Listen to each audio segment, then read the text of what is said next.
নির্বাচিত হওয়ার পর প্রথমবার গণমাধ্যমে বক্তব্য দিলেন ইরানের নতুন সর্বোচ্চ ধর্মীয় নেতা মুস্তাফা খামেনি। বৃহস্পতিবার ইরানে যুক্তরাষ্ট্র ও ইসরায়েলের হামলার 12তম দিনে শত্রু দেশ এবং তাদের মিত্রদের প্রতি হুঁশিয়ারি জানান দেশটির নতুন আয়াতুল্লাহ। প্রথম ভাষণে মধ্যপ্রাচ্যের দেশগুলোকে আরব ভূখণ্ডে থাকা সব মার্কিন সামরিক ঘাঁটি অবিলম্বে বন্ধ করার আহ্বান জানিয়েছেন তিনি। যুদ্ধের শুরুতেই ইসরায়েলি হামলায় পিতা আয়াতুল্লাহ আলী খামেনি নিহত হওয়ার পর ইরানের নতুন সর্বোচ্চ নেতা হিসেবে দায়িত্ব নিয়েছেন মুস্তাফা খামেনি। বৃহস্পতিবার দায়িত্ব নেওয়ার পর নিজের প্রথম বিবৃতিতে তিনি যুক্তরাষ্ট্র ও তার মিত্রদের বিরুদ্ধে কঠোর অবস্থানের ঘোষণা দিয়েছেন।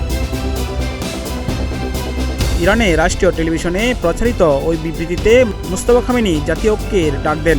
তিনি স্পষ্ট জানিয়ে দিয়েছেন, শত্রুপক্ষকে চাপে রাখতে বিশ্বের অন্যতম প্রধান বাণিজ্যিক পথ হুরমুজ প্রণালী অনির্দিষ্টকালের জন্য বন্ধ রাখা হবে। মুস্তাফা খামেনি দাবি করেন, মধ্যপ্রাচ্যে অবস্থিত সব মার্কিন সামরিক ঘাঁটি অবিলম্বে বন্ধ করতে হবে, অন্যথায় সেগুলোতে হামলা অব্যাহত থাকবে। তিনি বলেন, ইরান তার প্রতিবেশীদের সঙ্গে বন্ধুত্বে বিশ্বাসী, কিন্তু অঞ্চলের মার্কিন ঘাঁটিগুলো আমাদের লক্ষ্যবস্তু হবে।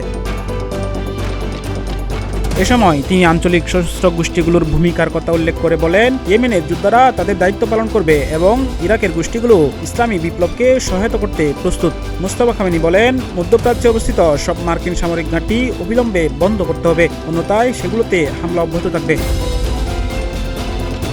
দেশ যখন চতুর্মুখী হামলার শিকার, তখন ইরানকে বিভক্তির হাত থেকে রক্ষা করার জন্য সামরিক বাহিনীকে ধন্যবাদ জানান তিনি বলেন, আমি সেই সাহসী যোদ্ধাদের কৃতজ্ঞতা জানাই যারা এই কঠিন সময়ে অতুলনীয় কাজ করেছেন। ইরান তার লড়াই চালিয়ে যাবে। গত রোববার ইরানের অ্যাসেম্বলি অব এক্সপার্টস সর্বসম্মতিক্রমে আয়াতুল্লাহ আলী খামেনির ছেলে মুস্তাফা খামেনিকে নতুন সর্বোচ্চ নেতা হিসেবে নির্বাচিত করেন। তেহরান থেকে আল জাজিরার প্রতিনিধি তৌহিদ আসাদি জানান, নতুন নেতার এই বক্তব্য ইঙ্গিত দিচ্ছে যে তিনি হরমুজ প্রণালীকে দর কষাকষির প্রধান মাধ্যম হিসেবে ব্যবহার করবেন এবং যুদ্ধের তীব্রতা আরও বাড়িয়ে দেবেন।